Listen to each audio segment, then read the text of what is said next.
Masayang araw mga katakam. Itong araw na ito ay araw ng pagtitinda. Ititinda namin yung mga niluto kagabi ng mga siopaw na puti at mga toasted siopaw.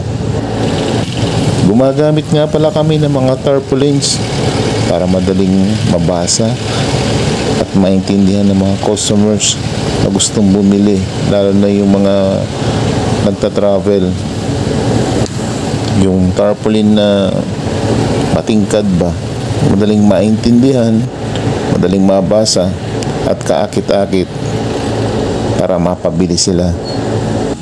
Lalo sa gilid lang kami ng kalsada nagtitinda, kaya kailangan mong magsigaw-sigaw ng siopaw, siopaw, bili na kayo siopaw.